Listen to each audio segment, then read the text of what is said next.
always healing and salvific for us, but especially in the pandemic, I feel like they've been so important. So yes, in the spring. That'd be great. Would that include my dust bunnies? Well, for you, Carol. That was Carol, right? I just heard your voice. I didn't see your face. Yes. All right. I think I love this Terry Ashley PJ service. That'd be fun. isn't that like every Sunday? I mean, I know. I get dressed, but you know. at least the top half. Okay, Yeah. so I think, Sue, we're ready for you. Whenever you're ready, we have 113 people here or log on, and I think we're in pretty good shape. So I'm going to spotlight you, Sue, if you're ready. I'm ready. There's a small Chihuahua cat confrontation happening, but I think it's under control now. They want in. Okay. All right, well, I lost you. Hold on. There you are. So are we truly well ready here? All right. Oh, I think so. Good morning, everyone. I am Sue Sullivan. I am president of Foothills Board of Trustees, and I am very happy to welcome you to our annual budget review and approval congregational meeting. This is the second such fall budget meeting we have had since switching our church fiscal year to a calendar year. It's a move that we made in July of 2019 to align with income tax filing schedules and to reduce confusion around pledge payments. In an effort to maximize participation, we scheduled today's meeting between our two services, and that means that our schedule is tight and we will need to release Tanner from his tech role here so that he can coordinate the 11 a.m. Facebook service. To that end, we are hoping that during the course of the meeting, if questions arise for you, that you could jot them down and hold them for a global Q&A at the end of the meeting, unless they pertain to the budget itself and would affect your vote on it. We do have space set aside for budget questions prior to the vote. Gretchen and Katie and I, and I'm sure many others, will stay on and respond to all other questions at the end of the meeting. So with that, if we are ready to go, I will call the meeting to order. Mute us for now. Do we have a quorum? Mute us for now. I think we have a quorum. Yes, Okay. we do. All righty. So then let's move on to the traditional standing rules. I'm going to read them out in case anyone is having trouble viewing them on Zoom. These are rules that we agree to every congregational meeting. Number 1, members shall abide by the Foothills Covenant of Right Relations. Number 2, no member shall speak more than once in debate on the same question until all members wishing to speak have done so. No member shall speak, number 3, no member shall speak more than twice in debate on the same question. Number 4, comments made in debate shall be limited to a maximum of 2 minutes. Number 5, to be called on, please raise your hand in the participant window. Not sure we showed that video in here, but there's a way to get to the bottom of your Zoom interface and click on the word participants, and you can raise hand in there, I believe. Number 6, any motion to amend must be sent to the board email, theboard@foothillsuu.org, before the motion is made from the floor. Are there any objections to adopting our standing rules? Oh, sorry, parliamentarians back. Okay. If there are no objections, boy, this is really weird doing this without hearing anyone. Let's approve those rules or consider them approved. Throughout the meeting, if you should have an objection or a question, you can raise your hand in the participants window, or you can feel free to type into the Zoom chat instead. Sue, we're going to show you the video right after you. Sorry about that. We missed it. But Oh, perfect. Okay. I do want to actually read out aloud our Covenant of Right Relations. It was the standing rule number 1 that we would abide by it. And the reason I want to read it out is because it's not something that we actually interact with a lot, but it's really foundational to how we as a congregation agreed to be together. And it's meant to be a model and a guide for all of our interactions in person and online. And it goes like this. We covenant to build a religious community guided by love and sustained by respectful relationships, which work towards the greater and common good.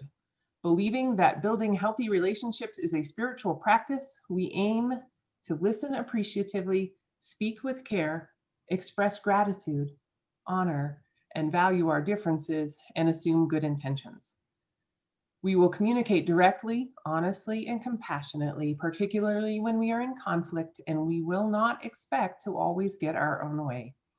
When we feel hurt or when we hurt others, we will try to forgive, make amends, and connect in a spirit of love. In celebration of the common purpose that unites us, we will do our best to abide by this covenant. Okay. Turning to the agenda, are there any objections to approving the agenda as shown on the screen and as shared in the meeting packet? It's in the chat, sorry. Yes, and it's in the chat. Okay.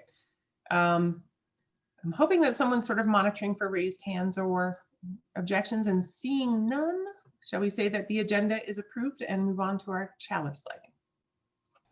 We're actually going to play the video we were supposed to play before you talked. Sorry about that. So this gives you a little bit of help on how to raise your hand. Okay, sounds perfect. There are a few pointers. If you're watching on a computer, on the bottom left-hand side are the audio and video buttons. Selecting them will unmute or mute your microphone or camera. You can also open the audio settings to do any troubleshooting. Keep your mic on mute for the service so we can hear the speakers. Another important button is the chat. During the service, we invite you to participate actively. Sometimes the chat window disappears, but selecting this button on the bottom menu should always bring it back. If you're watching on a tablet or phone, these buttons might be in slightly different places on your screen. To facilitate dialogue, we're going to use the raise hand function. Go to the participant section in the bottom menu and click the blue raise hand function. When you do this, your name will come to the top of the participants list to be called on. Once you're done, lower your hand, or if you don't want to speak, do the same so we know not to call on you. For voting, we're going to use the yes and no buttons in the participants menu. Simply click participants and then select yes or no to vote yay or nay. If there's more than one person voting, you can use the chat for an additional vote.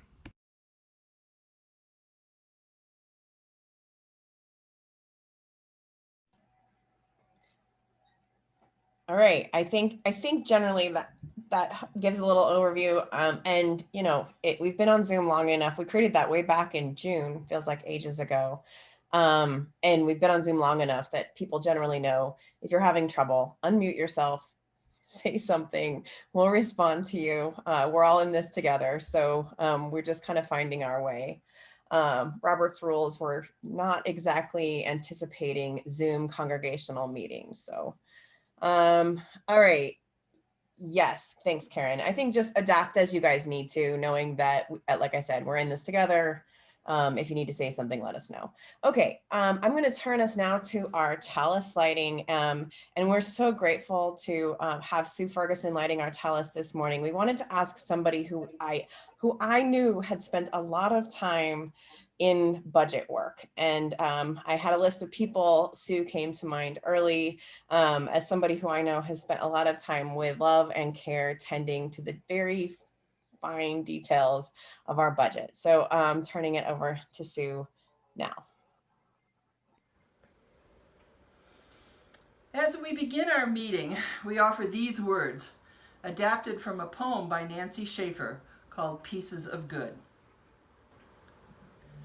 Rosemary tells us, 30 years ago, my friends and I protested against the war in Vietnam. Didn't make a bit of difference. The war ended, but not because of anything we did. We were powerless to affect that. She looks carefully at each of us, her words ringing. She nods at Daryl. You were there. Daryl agrees that the war was going to end anyway. I'd do it again, says Rosemary, but it didn't make a bit of difference. The class is silent. I believe no piece of good is ever lost, I say. No words are extra. Everything offered toward good makes a difference. Do not say the detail of how I know, which is all of my life. Small love begets eventually the large and the whole. Finds itself in company with other love set loose in the world. The pattern emerges after, but was always in the making.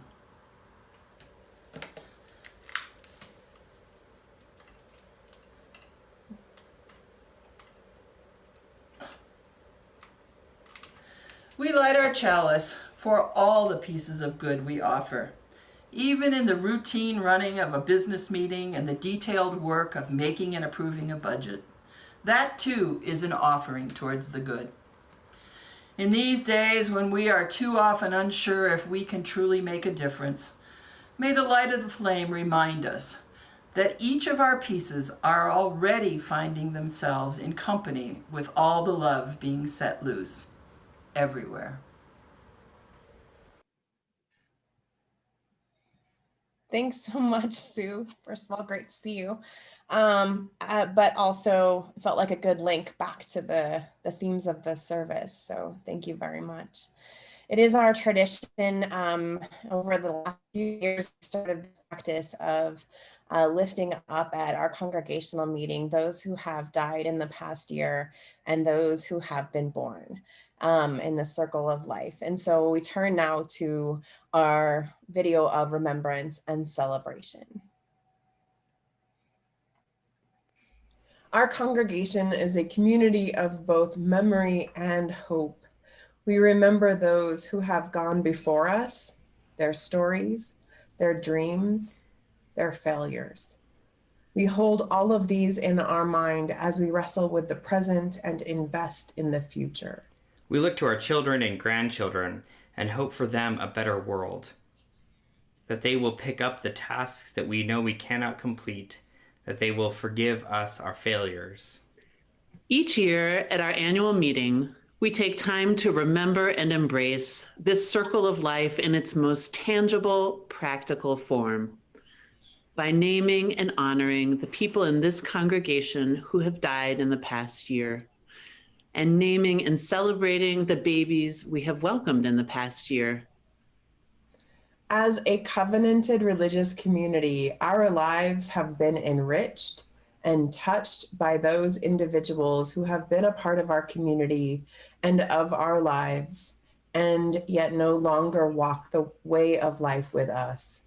In the spirit of appreciation for those lives, which we were privileged to share, we take a few moments of recollection and remembrance to honor their lives. May we rise in body or in spirit, in both respect and recollection, as we recall the names of those among us, members and friends, whose death in the last year has left us with the loss of their earthly presence.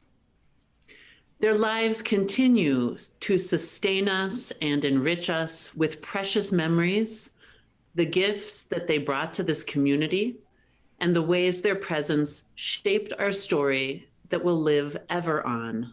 In the spirit of sacred remembrance, we recall the life of June Kringen. In the spirit of sacred remembrance, we recall the life of Jean Whites. In the spirit of sacred remembrance, we recall the life of Kathy Beckian. In the spirit of sacred remembrance, we recall the life of Laura Studer. In the spirit of sacred remembrance, we recall the life of Clarice Rutherford. In the spirit of sacred remembrance, we recall the life of Kevin Cashin. We also stand in silent respect and remembrance of loved ones who have also died this past year. Family members, cherished friends, and colleagues, including all of the many lives who we have lost to COVID-19. We mourn their loss and give thanks for their lives. Even as we remember the past, we also look to the dawning future with hope and gratitude. Over the course of this year, we have been blessed to welcome many new babies whose names we lift up here as an acknowledgement of the circle of life. In the spirit of resilient hope, we welcome the life of Jackson Shobe. In the spirit of resilient hope, we welcome the life of Rory Clark. In the spirit of resilient hope, we welcome the life of Jasper Nelson. In the spirit of resilient hope, we welcome the life of Arlo Miller. In the spirit of resilient hope, we welcome the life of Ansel Reinfelds Miller. In the spirit of resilient hope, we welcome the life of Blake Olson. In the spirit of resilient hope, we welcome the life of Finley Erickson. In the spirit of resilient hope, we welcome the life of Everett Johnson.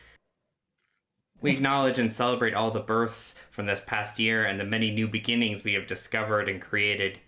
Even in the midst of such unusual times, new jobs, new schools, new retirements, new homes, we welcome these as gifts with hope and openness, knowing that we are always creating together a new community of memory and hope. We are grateful to be a community that embraces both the beginnings and the endings of life, and even more, the living that exists in the in-between. For all that is our life, let us give thanks and praise. Amen. Blessed be.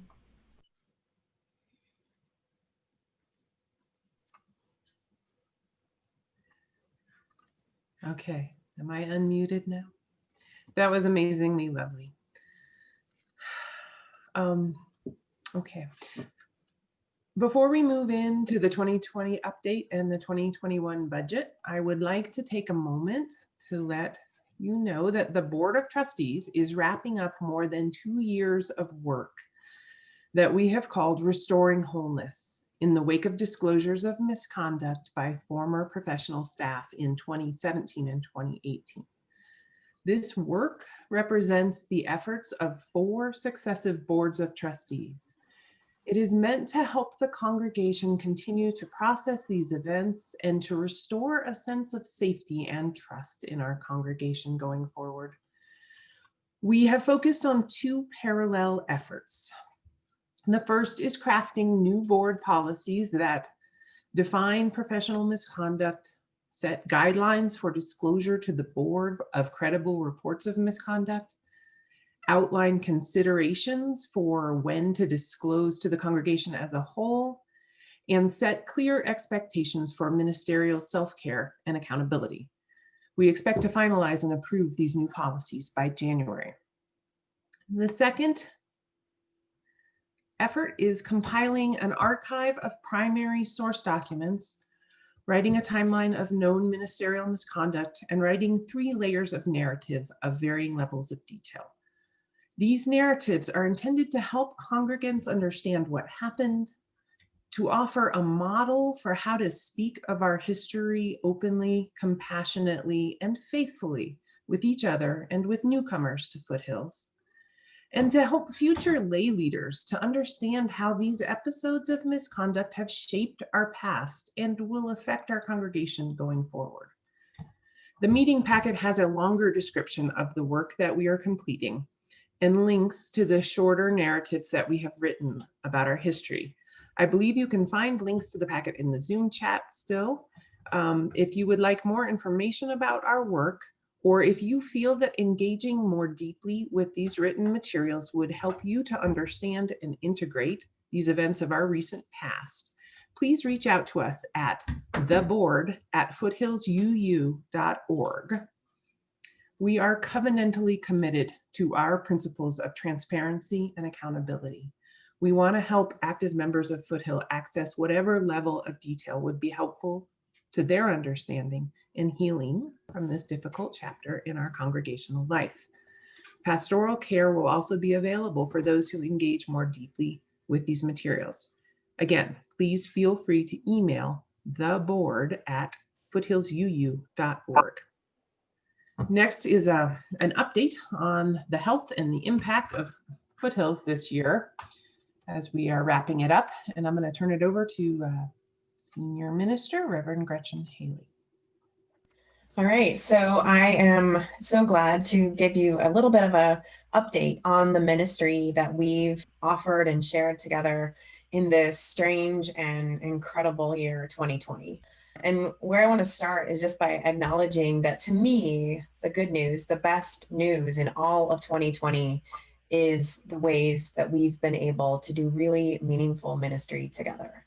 So I'm going to launch into some data and share a little bit of information about how we've been doing. So I'm going to start with Sunday, because there's been a lot of wondering and questions as we started the move to all online in March. How would people experience that, and would it be sustainable, and would you come back, and how did it go? And the answer to all of that is yes, you would come back. You'd keep coming back, and actually Zoom church is pretty great actually in a lot of ways. So went up, we were pretty high in our attendance in March and April and even early May, and then saw a big dip then it's pretty much stayed level since then. We've seen a couple in the last couple of weeks. We've gone way back up and it jumped another 50 or so up, but it's been pretty steady. And some of that is, early on in the pandemic, everybody was just at home. So there was like no other option. And also it was a very scary time. So I think we were all kind of looking for some orientation and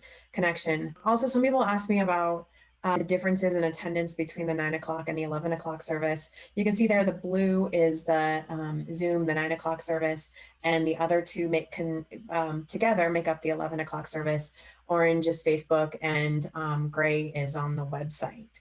So overall, definitely I would say that Zoom is more popular, but there's still a pretty good amount of attendance in those other platforms. So I also wanted to note that a lot of our folks never do any of that. Instead, they watch things on YouTube via the Monday emails, or they just subscribe to our YouTube channel directly. We've had over 5,000 unique viewers on YouTube during 2020, which is just astounding. As a comparison, 2020 compared to other years, you can see on the left-hand chart. You can see on that chart, see it? That the blue is again 2020, and the 2019 is in orange, 2018 in gray. It's pretty interesting the ways that basically, other than that initial spike that's Easter. So we have that spike in all the years. We were above both the prior 2 years in the first few months. But after that, once we hit our plateau, we have been pretty much, consistently higher than it all through the summer. But since then, and pretty much all through, what we've done is evened out so that there's no variables based on weather or based on holidays, school holidays, or whatever. It's just evened our attendance out. This is a little post note that I want to share in editing the video, that I wanted to lift up what this more consistent attendance means. What I think it means is that we are creating an experience. We have this opportunity to create an experience in this all online, where people are more regularly engaged, more steadily engaged, which creates a greater ownership among people rather than sort of coming occasionally. There's an ongoing through line. So I think in terms of what we would prefer to accomplish our mission, rather than having the highs way up here on some Sundays and then they drop back down, what we really want in order to be able to accomplish our mission together is a sense of regular attendance. So thank you for those of you that have been showing up over and over and over. It's pretty incredible to see the numbers turn out like that, and to think about what the impact of that can be, rather than having a churn of visitors that then they come in but then they leave, or members that come and go. That instead we are creating a consistent community, an ongoing community that we can turn to and trust. So keep it up.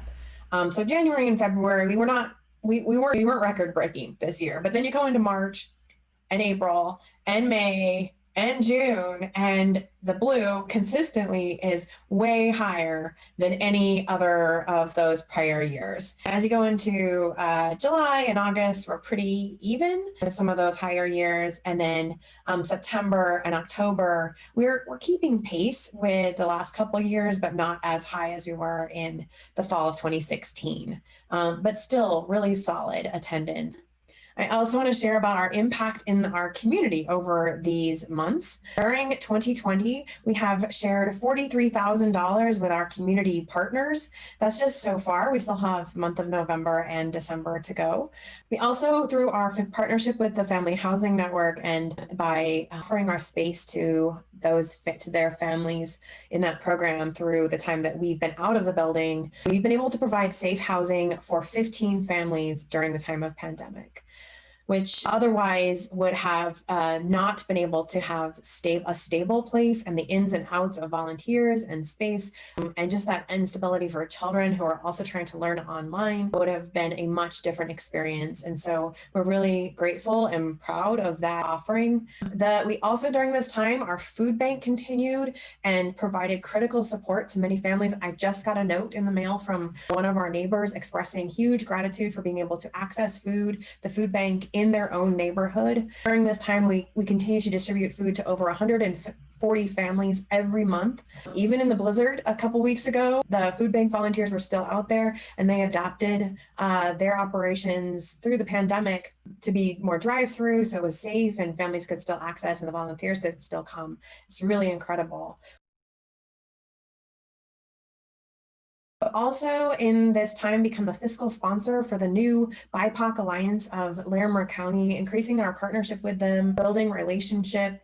And over 2020, over 50 people participated in racial justice groups, shared learning, everything from the new Jim Crow, which is going on a book group right now, to tons of people doing book groups around white fragility and the Waking Up White, and really made a meaningful impact, a meaningful commitment to racial justice in 2020 and responding to the ongoing call around Black Lives, the movement for Black Lives and racial justice. And then finally, I want to lift up the partnership with Isaac, that's the Interfaith Sanctuary and Accompaniment Coalition for Immigration, that with them, we've been their fiscal sponsor for some time. We've distributed grants to over 530 immigrant households in our community, people that have been directly impacted by the pandemic, totaling more than $230,000. That's just, it's phenomenal. We worked actually with Isaac to secure a number of grants. We learned a lot about what was required to make that happen. Give a shout out especially to Kristen Saki, who isn't with us anymore. She put in tons and tons of hours and passion and care to help that be possible. And I'm really grateful to TC Rhodes, who's picked up our coordination with Isaac after Kristen left. I also want to lift up our Sanctuary Everywhere villages. They've evolved over the past couple of months, but through this whole year, they surrounded and accompanied asylum seekers in our community. This work has been phenomenal and a huge impact on our community through this time. Thank you. Oh, one last thing I want to note, which is if you've seen this sign somewhere in northern Colorado, it is very likely that it came from Foothills, because we have distributed 350 signs across northern Colorado. And we've just given them out and tried to spread a message of love and inclusion and acceptance and hospitality in this time. And I'm so grateful to Mary Cleakin, Sarah Steen that made that possible, and to many of you who donated to help cover the costs of those. Thank you. I want to lift up the incredible network of caring for and with each other.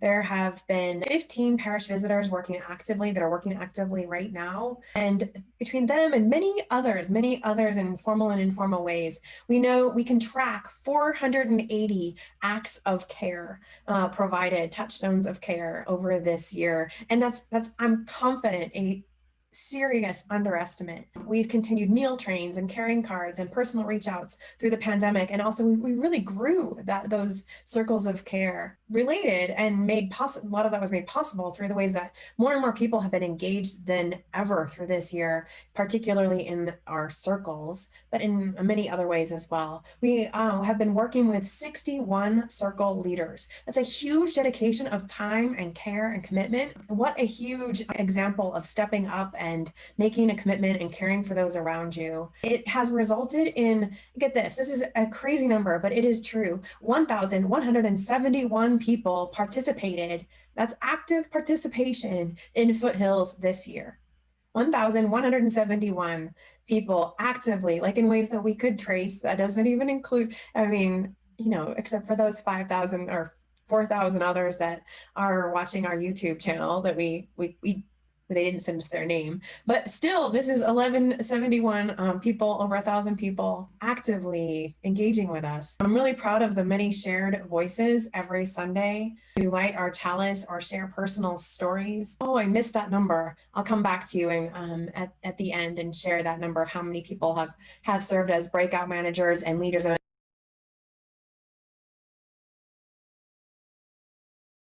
The ways that people have continued to show up and consistently and to make space for others, which relates to the next one of we've continued to be a welcoming community. We have greeted and welcomed 322 newcomers this year. And 4 people have officially joined, which is a little complicated at this time to get them the membership book, but actually Amy Gage has driven to their home and helped them literally sign the book. The circles have been a really easy way for people for newcomers to make connections and immediately feel welcomed. Thank you to all those who helped reach out to newcomers and make a space. And also a big shout out to Amy, who every single person who fills out one of those digital connect cards, she personally reaches out to them and makes sure that she hears what their interests are. She tracks that and she connects them with their circle leads. I can't say and thank you enough to the ways that Amy helps enhance our system and our community and make sure that both from a data perspective, but also the human caring perspective, that our community is welcoming and caring and living out our values in the way that we would like. Now I want to turn to family ministry. Family ministry team has been amazing and working so hard and done so many great things through this year. And we also believe that there's sort of family ministry is the area where we have an open question or challenge, because we're facing a dual reality where families need us more than ever. And our past ways of delivering ministry to families, or the ways that we deliver it to people without kids at home, just doesn't work in the pandemic for many reasons. And so we are starting to rethink and to work on we're trying to work towards 3 goals. And so I've outlined them here for you. The first is to help families, adults, and their children ground and orient, find clarity, and have agency that's in the prolonged stress of the pandemic and far beyond. And then second, to help families, that's adults and their children, bring the values of Unitarian Universalism into their daily life. That is to integrate the tools, the practices of our faith as antidotes to the stress and the fear that they may be experiencing. They really bring that into their life and help them do that. And then third, to help families, that's adults and their children, experience deep belonging. That's where they would feel connected to something greater, but through nourishing relationships, both within that their family system is nourishing relationships that helps them feel connected to something greater, and also that they would have those nourishing relationships within the Foothills community. So as we're working through towards those goals, we're asking ourselves 3 questions. The first is just simple: how can we show up in families' daily lives in ways that feel supportive and helpful? And what kinds of supports feel right-sized? We don't want the experience of what we're offering to feel like one more thing. We want it to feel integrated, connective, nourishing. What is the pandemic teaching us about how to more impactfully engage with families, not just now, but into the future? Because there's a lot of things that are happening during this time and with families that we think, well, it's not really just about now. It brings me to what's next and where are we going in a larger sense in terms of the way we're running church in terms of as we continue in the pandemic times and also beyond. And for that, I want to turn things over to Sean, who's going to pick up with a summary of our Courageous Love Here and Now project. I want to give you an update on some of the work that we've been doing kind of behind the scenes in the last 2 months. It's part of the Here and Now process. COVID, of course, has upturned most of how we live our lives and how we do much of church. But for a long time, we've had questions about how we should best leverage our community, how we should structure ourselves so that we are able to really fulfill our mission in meaningful ways. And with the pandemic entering its 6th month, and questions about the role of community circles and their sustainability were kind of rising, a group of circle leaders started to ask this question. Like, how might we imagine structures for how we as a community engage that would foster spiritual grounding and resilience, deepening belonging, and unleashing us as agents of courageous love? And how do we do that in a sustainable yet adaptive way? We realized that we needed to be really intentional about how we answered this question, because there's a lot of ways we could go, and we wanted to really connect in with the congregation, with our community, to see where they were at and let their insights drive this process.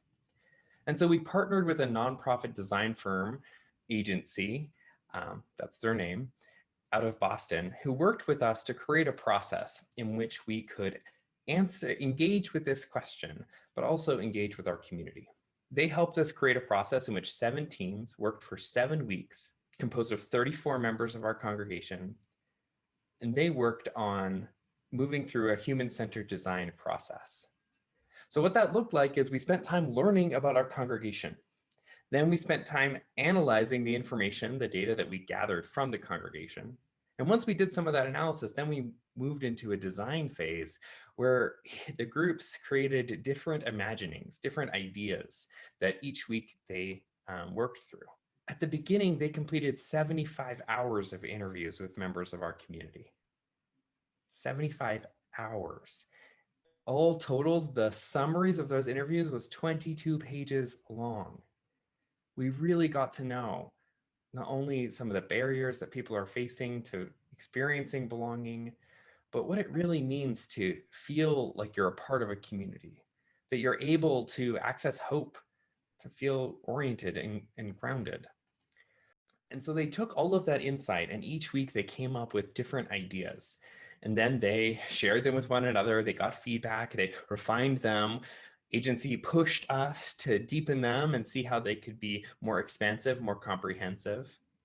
And in the end, the groups came up with a cadre of amazing ideas about how we might structure ourselves, how we might have different opportunities to connect with each other, enable elders to be connecting. How do we do justice and outreach in a really grounded and holistic way? How do we hear each other's stories? And the core team took all of these information, all of the insights from the interviews, all of the insights about these creative solutions to how we might structure ourselves to be able to sustainably and adaptively meet those 3 outcomes. And they came to a few fundamental insights. The first insight is that our stories, not only ours, but hearing each other's stories, are foundational and transformative. And we need to create structures where we can actively hear and seek out each other's stories. The second insight is that we as a congregation need to do some work to make our social system more visible and accessible. Many of the ideas were about how do we leverage our gifts? How do we know what other people are doing? How do we collaborate? How do we see what's going on? And we realized that many groups, many individuals feel that the church is a little bit obscure. It's hard to understand what's going on. And so we need to do some work to make that visible and accessible in ways that'll enhance our capacity to do this work. The third insight was that there's a big desire for us to be in it together. And what that meant is that we want to wrestle together with the big questions and be able to collaborate. And so we need to think about structures that will allow us to break down the silos and the traditional places that that conversations are happening in the church and allow a more creative and a more emergent process, which of course leads to this other insight, which is that we need to embrace emergence. We need to think about how we equip ourselves to follow new ideas, to create feedback systems that keep us accountable and on mission, but also how do we train ourselves to deal with the complexities of not only our congregational system, but the world.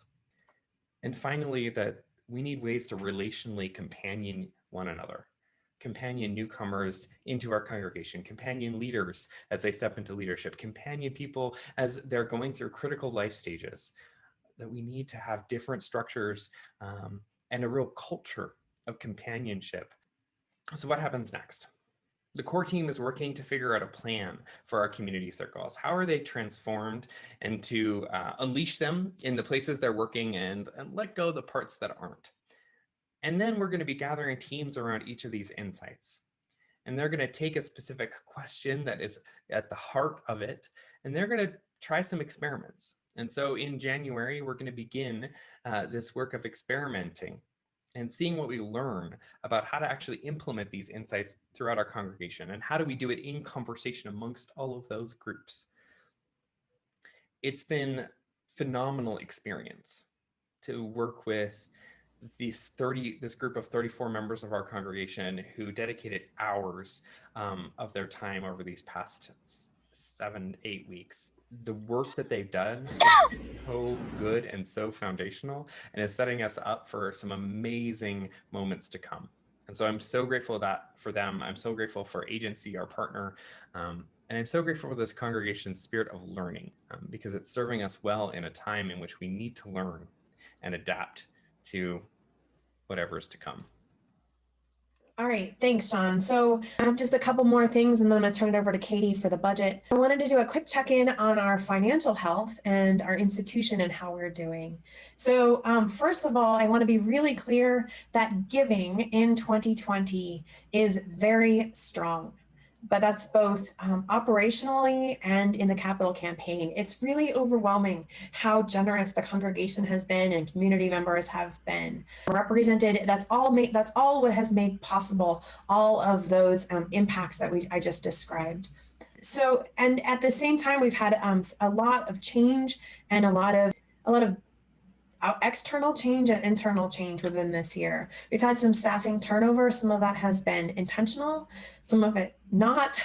And you can see we just sent out a new communicator. If you haven't gotten it in the mail yet, you will soon. You can find it on the website. In there is a chart which outlines the staff team and where you would go for particular needs during this time. We actually have a new system where you can call the office phone and it automatically routes to our cell phones. You can hit a button and it will immediately send you to one of our cell phones. So we're so grateful for that. And if you just need to call the general office number, actually Amy's checking that. So we are here, even though you can't go to a building and visit us. We are here. We're all working every day. We have an awesome staff team, and we're so grateful to be in partnership with you in all this amazing work together. We, in Jeffrey's departure, our former administrator, we did a full financial audit and a systems audit, which led to a cleanup in both human resources and accounting. This means we have a very solid clarity about where we actually are. We did a ton of cleanup. I mean, things that had been kind of unaddressed, especially in human resources, for quite some time. I'm really grateful to Katie Watkins, our new Director of Finance and Operations, who took the time to really work through some of those details that had been neglected for a while without really anyone exactly knowing it. But all of that is cleaned up. Our accounting is cleaned up. We understand exactly where we're at. The good news we affirmed is that our spending over the last couple of years, I mean, pretty much historically, is almost exactly as we always budgeted. So you can have confidence in the budget that we present. We know what we spend exactly that. We don't go over what we spend. I mean, what we budget for. But the challenge is that we've realized that we're going to need to increase what I would call our renewable giving. I mean, our pledges by the year 2022 if we're going to sustain this current budget. We've relied on some savings over the past couple years to help us, and we have that savings. We had some kind of particular accounts. We had some the fund called the Wake Now Our Vision Fund. Some of you know about it. I don't need to go into, but that's not renewable forever. And so we need to think ahead that we're going to need to first of all finish 2020 strong. Need everyone to fulfill their pledges as you are able. And if you have potentially a little extra there at the end of the year and you believe in what we're doing and you feel a part of it, of course we want to finish 2020 strong, and we all need to be starting to think ahead about 2022 and starting to think about our pledges and increasing to be able to sustain the budget that we need in order to run and create all of these amazing programs and have the impact that we have in our community. The last thing that I wanted to note is that we have over 2020 made a really strong commitment to share generously with other Unitarian Universalist churches. We make available all of our materials, acknowledging that we are a church with resources, staff resources that many UU churches do not have. And so making videos in the ways that we do is just literally impossible and not necessarily missional for many smaller churches. And so we've tried to make those available and as much as possible. And we're especially grateful for those where we have an ongoing partnership. The most steady one is with the UU Church of Ogden, who joins us every third Sunday, sometimes more often than that, and with whom we also partner in all of our family ministry work. We're in conversation with them. So we're proud of that, and it's something that we are committed to in the long haul. And then with that, I'm going to turn things over to Katie Watkins, who is going to share with us about our budget proposal for 2021. Thanks, Gretchen. I'm so excited to be joining this congregation as your new Director of Finance and Operations. The last several months have been enlightening, and I've just been so overwhelmed with getting to know some of you and the generosity and the engaged nature of our community. I couldn't be more excited to be here, and I'm excited to share with you the work that we've done to prepare for budgeting for a very unusual year. So to start off, we want to share with you a few of the factors that influenced our process this year. Obviously, we are living in a unique time with the pandemic, and the effects of the pandemic and planning for the safety of every single one of our congregants is so important to us. 2020 looked very different than 2019 looked, and it looked very different than 2021 will look. So it took a lot of really intricate planning and thinking through where we are, where we've been to put this budget together. In that space of somewhat unknownness, we are also putting forth a budget that allows us to continue pursuing our mission boldly and from a place of abundance as opposed to a place of scarcity. We are so excited about the engagement of everyone, and we feel confident that we can continue on this path, and we want to pursue really courageous ministry in this time. In order to do that, we've really made a couple of key investments, and that's in staff and software. We have a lot of programs and things that we use to do ministry today that were not part of our world a year ago. And so understanding which ones of those really work well for us and which ones allow us to deliver experiences and community for folks, and building into our process those needed items. One thing that is key that's different for this year, we will be monitoring on a more intense rolling basis. We don't know when and if we'll actually be able to be back into the building. And so the UUA has told us, to plan through May. We have planned for a little bit of summer activity and more fully inhabiting the building in September, but that could change. That could change, really based on when and if a vaccine is available and how widely available it is.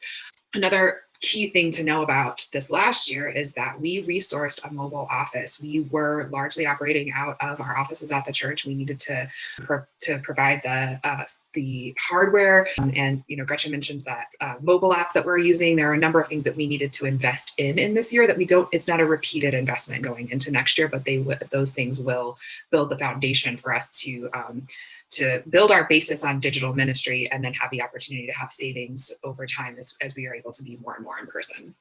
The process for the budget is that in September and October, really mainly Gretchen and I sort of start this process reviewing all of the expenses from the past year. She told you guys that this year we've done a little bit extra. We worked with an outside evaluator to go through our books and help us really clean things up.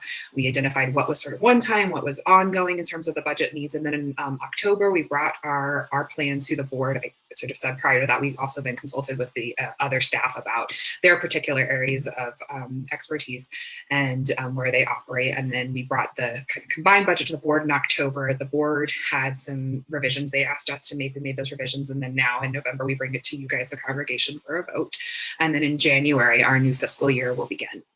When we budget, our budget is largely based out of the vision that the congregation and the board have set. So if you haven't spent time with our vision statements, I encourage you to go do that, to go to foothillsuu.org/vision, read through those. There's also our vision interpretation handout that was in the packet.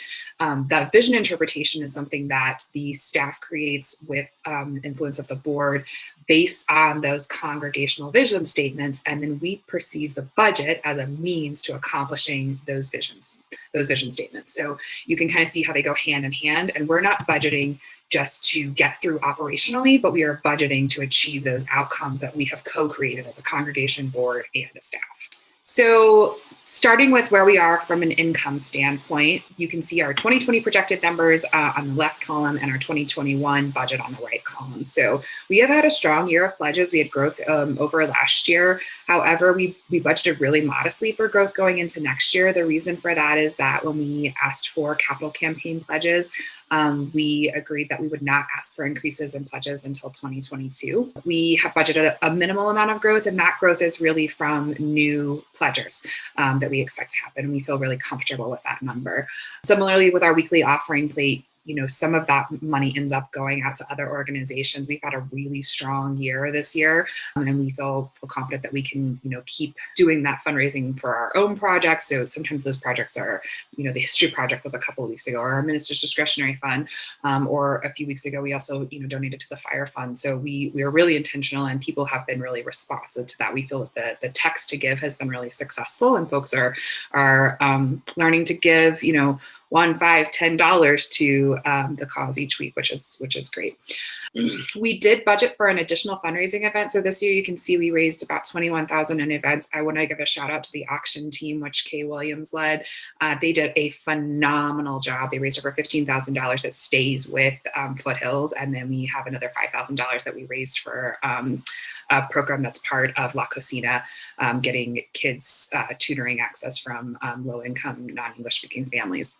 So we felt that went really successfully. We were excited about it, and so we're gonna work through something unique in the spring as well as the auction this coming year, kind of dividing those two things up. And then our program fee line, you can see, was very low for 2020. The reason that is because we didn't have the Buckhorn Retreat and we didn't have camps. Our program fees are a net zero with the program income, and program expenses. So we've budgeted it in there. If the programs don't happen, we won't have those expenses. If they do happen, we will have the income to cover the expenses. So it's a net zero line, really.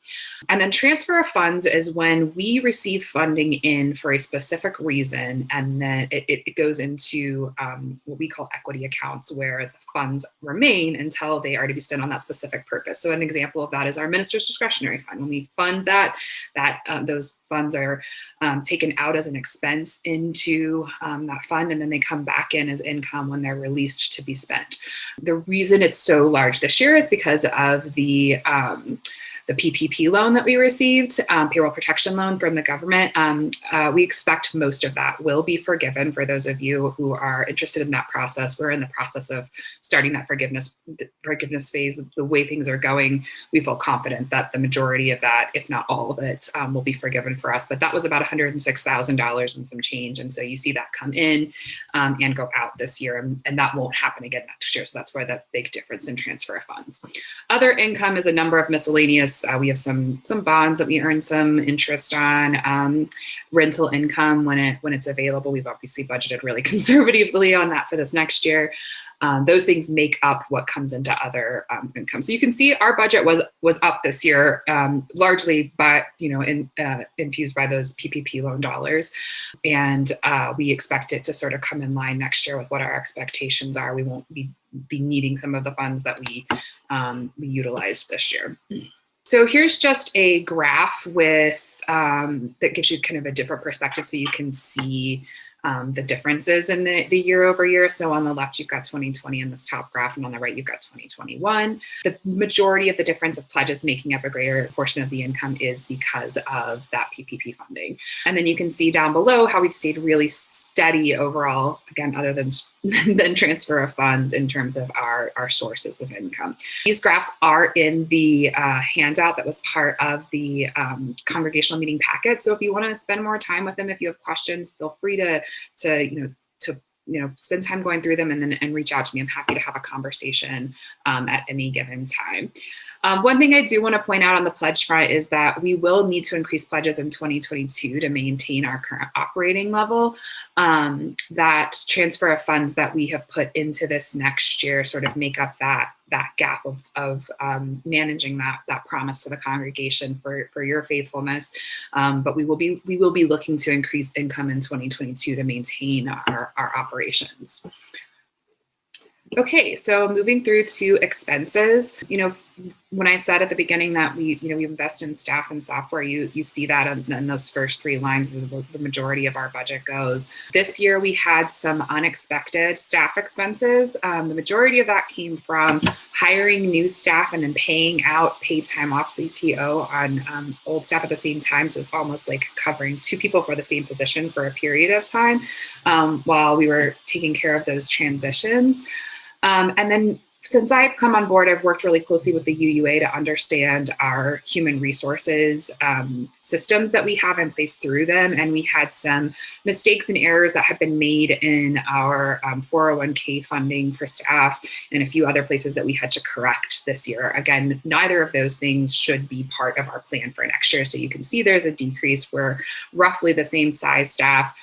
We did make a couple of changes, which I know Gretchen kind of showed our staff graph earlier. But if anybody has questions about any of those, let me know. Our program supplies include things that are part of doing ministry. So there are specific, things that we needed this year when we were in the building, and then other expenses around resourcing our mobile office that were in that space. We also spent a lot of time reducing some costs in this place as we went through the budgeting process. A good example of that is figuring out a better copier for this time.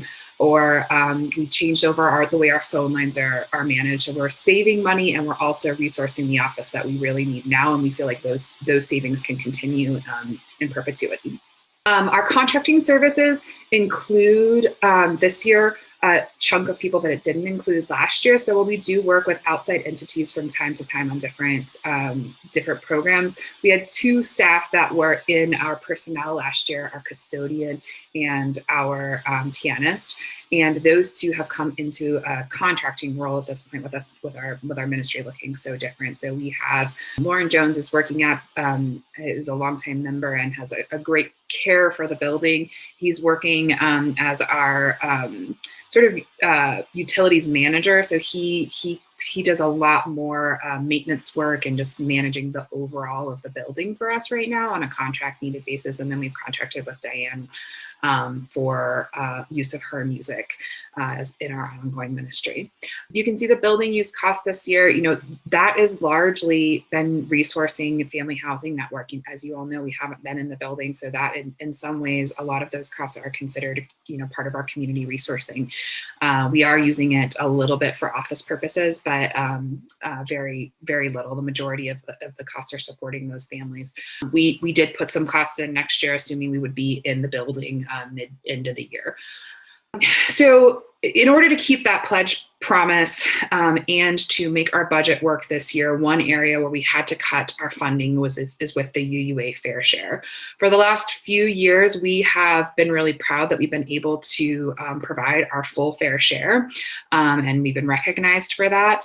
The formula changed a couple of years ago from being congregate-based to being budget-based, and the difference in that has, you can see, it's quite a large chunk of our funding that goes toward that. And so our hope is that we continue in the manner that we're in, that we will actually be able to fulfill our UUA fair share. Their fiscal year runs from July to June. So our plan is that we will be full fair share through the end of the 2020-2021 fiscal year for UUA. And then we will be able to reassess and manage it in this sort of, it'll be their half budget and then our next full budget, with hopes that we're able to do that. But we are planning conservatively on the budget that we built. And then community resourcing, those are the dollars that go back out into the community as we raise funds for a number of organizations, majority through Share the Plate, but Special Appeal and the auction, other items. Again, you can see a large part of our difference in expenses this year that was covered by the PPP loan. We're expecting to come back down.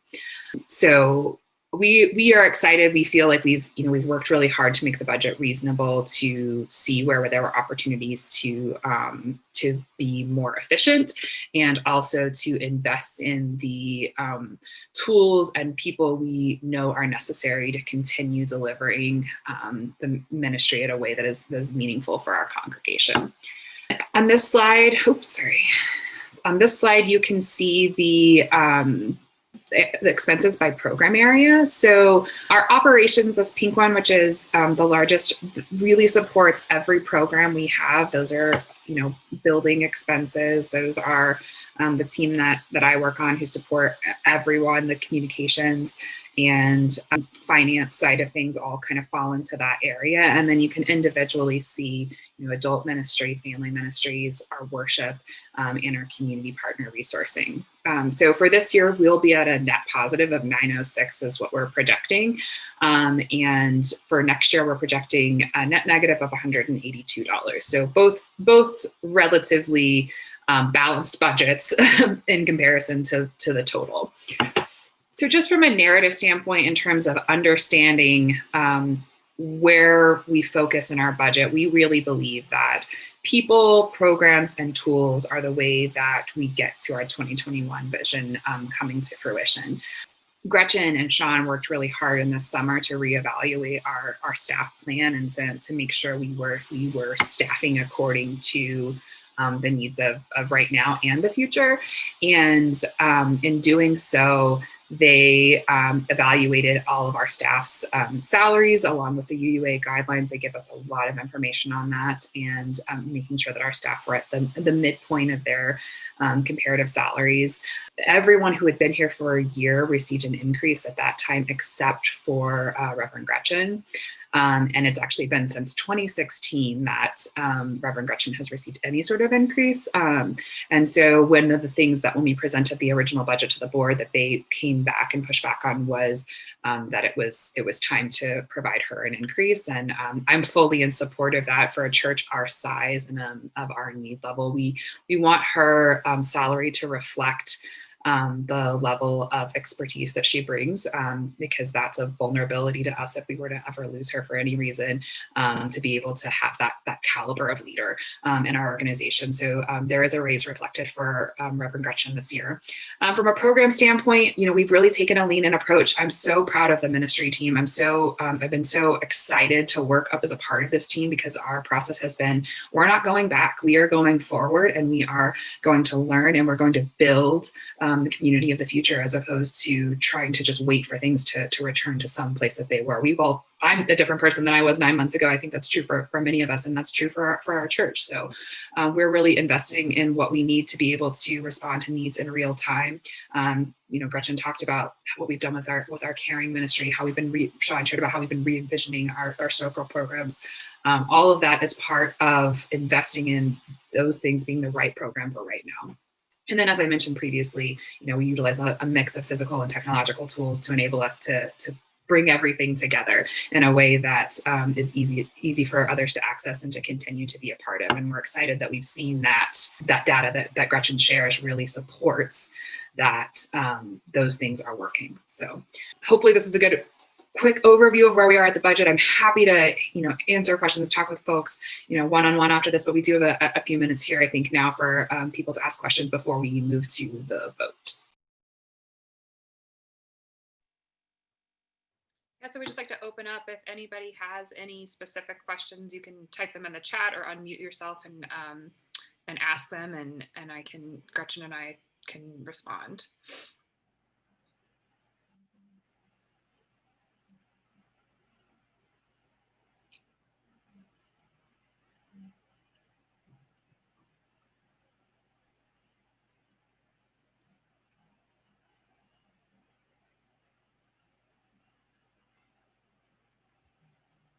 Give just a couple more minutes, just in case anybody wants to. Appreciate the kind comments in the chat if anybody has. Aaron asked if Tanner is considered a contractor. So Tanner was part-time with us, salaried up through the end of last week was his last full week with us. We are transitioning to a full-time communication person in the beginning of next year. So we had Tanner and Anna in part-time positions. Tanner took another position with the Church of the Larger Fellowship that he felt really called to, involved in prison ministry. And so we had been thinking as a team that we needed a single person to hold all of our communications responsibilities. And so we have Kelsey Diaster, who's working with us now in that role through this sort of transitional period. And then we will have a full-time communications person in the spring. Early February. And his like Sunday stuff, that also, sorry, didn't spotlight myself. Thanks to who did that. His Sunday support is also still employment. He's going to continue with us kind of towards the end of this year, this 2020. And then Katie's actually working with CSU to see about getting a few interns that are published. What's the right word? Broadcast journalism. Broadcast journalism interns who will learn on how to produce by way of our Sunday services, which are quite a production. So we're really excited about that. I think it's a really good fit and a way to reduce the cost that we invest in the Sunday morning part.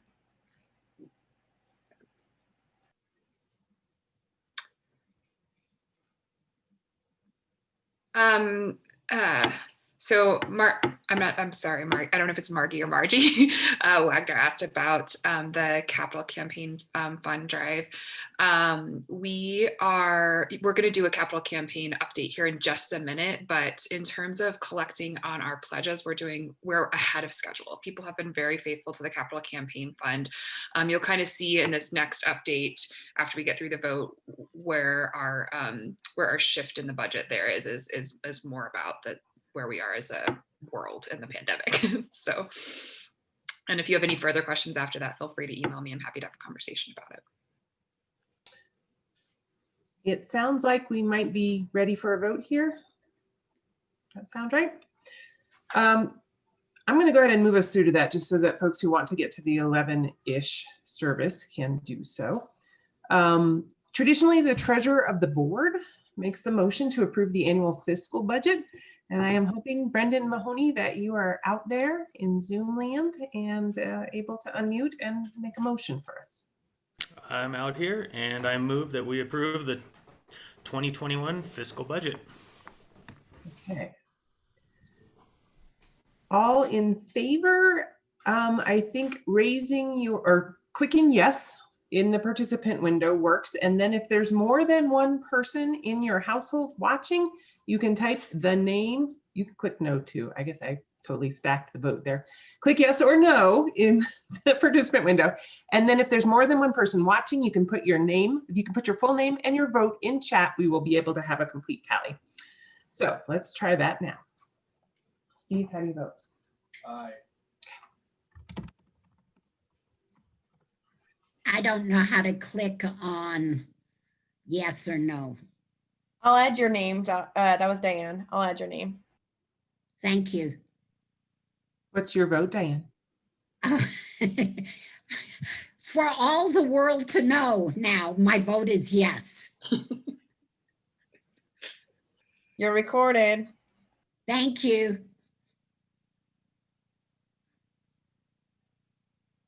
I'll mute myself now. Good to hear your voice, though. If we click the blue hand, we can't see it, but you guys can, right? Okay.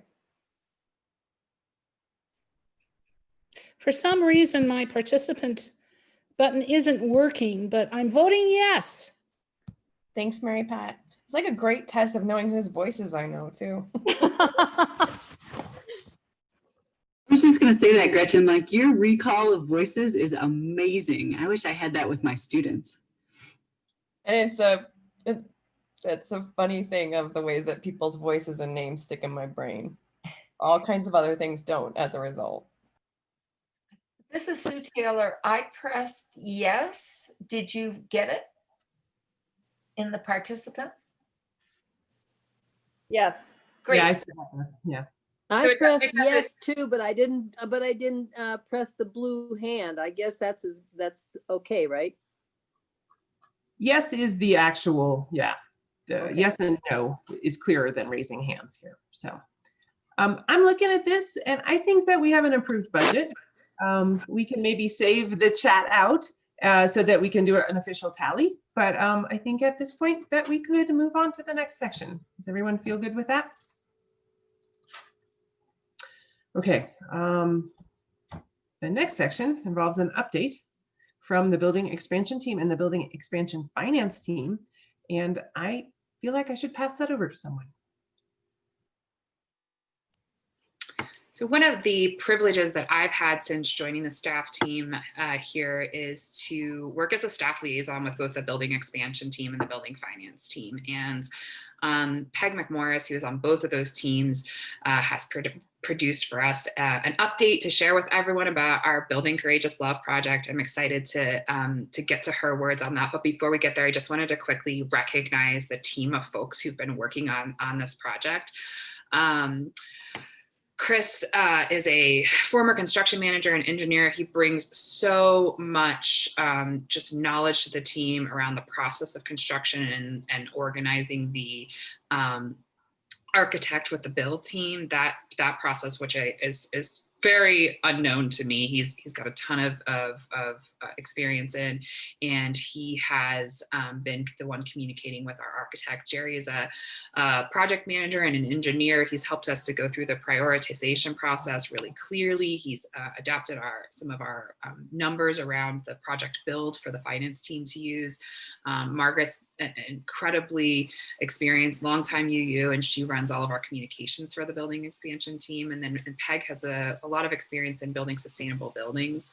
On the finance team, we have Eric Martinson, who was a former treasurer for the church. He's a CPA and he is a spreadsheet wizard. He can basically write short movies in Excel, and he's just incredible. Has helped us work through so many numbers. Julie Pass is a longtime member and a former member of the endowment committee.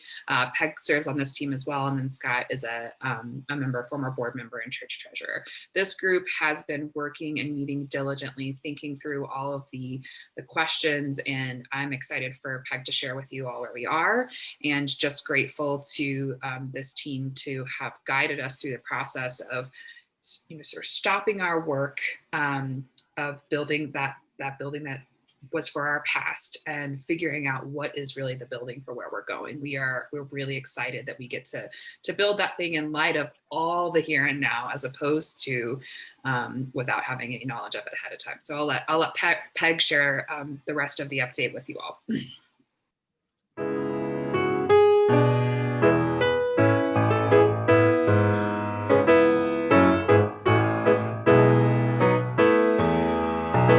Building for Courageous Love. Amazing for Courageous Love. Amazingly, we raised pledges of $6 million. And in March 2020, we decided as a congregation to proceed to build a beautiful new sanctuary. A few weeks later, a pandemic struck, altered our world, and we took a deep breath and paused. Today, I'm here to tell you where we are now. The two teams just described started meeting and working again in late summer of 2020. To recap a little history on the project, after several years of work defining our needs, choosing an architect, and eliciting lots of congregational input, Yours Architecture presented a conceptual design in early 2019 for a new 400-seat main floor sanctuary with a basement, the basement to provide space for a chapel, RE expansion, and other meeting needs, as well as plans for remodeling all the existing spaces for a net doubling of our facility size. We love the aesthetics of the design and the flow of the spaces. Total cost of the entire project was estimated at $12 to $13 million. The building expansion team and staff agreed that a new sanctuary was the highest priority. The BET proposed a phased construction plan to build the sanctuary over a full basement as phase 1, leaving most of the remodeling for later phases. The cost of that revised plan for phase 1 was estimated at $8.6 million, and the congregation approved the expenditure of $8.2 million March 1st at the congregational meeting. At that time, the capital campaign pledges of $6 million were to be augmented by loans of about $1.2 million, leaving a $1 million gap for additional fundraising. Back to now, mid-pandemic. We are still excited about building for courageous love, but we are reevaluating the budget and prioritizing our needs. The finance team has worked diligently to verify that we can still expect about $6 million in donations. They've checked on sources of loans and are evaluating the potential for loan repayment in this new era. We have used a model to predict cash flow into the future. This team is now moving toward recommending a total budget of $7.3 million to cover construction and associated costs. At the same time, the building expansion team has been working hard to assess priorities and see what we can build within the budgetary constraints. We're working with the architect and construction firm to include recommended new features like better air handling. Our attempts to continue the process of eliminating lower priority features to reduce construction cost to the lower current budget figure has now hit a wall. That means that we're now looking for design revisions that might lower the cost. We'll continue to work with the architect and builder on this goal. Of course, new or extended pledges to cover the $1 million gap would change the picture. We remain committed to our vision of a beautiful campus that meets the needs of the congregation, not just today, but into our post-pandemic future. And we are excited about our progress. We hope to reactivate the architect's design process in early 2021 for a building to be completed by late fall 2022. Thanks. We are answering the call of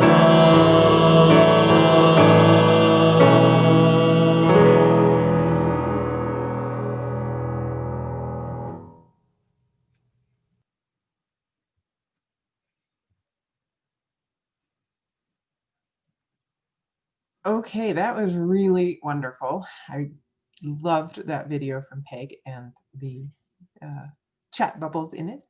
And it was really exciting. I think at this point, we could maybe conclude the formal portion of the meeting, but stick around for Q&A. Does that seem like a reasonable? Okay. All right. So let me get back to my notes here. I just want to say how throughout this meeting, I have been incredibly impressed and excited and inspired by the work of the congregation and the staff and the ministry to not just make a pivot in a time of crisis, but to make a creative, expansive, courageous, connective revisioning of who we are together and what it means to live out our mission of unleashing courageous love in these new times. So on behalf of the Board of Trustees, I want to thank everyone for your participation in this meeting today. It's crucial to being a congregationally led faith tradition that we all gather for moments like this. We're very excited to move forward into 2021 and to be a part of this resilient, compassionate congregation as we continue our mission of unleashing courageous love into the world. So please feel free to stay in this Zoom space for questions and answers, or head out to enjoy what looks like a lovely day out there. But I will formally declare this meeting adjourned, and we will now have a little coffee hour afterwards for Q&A.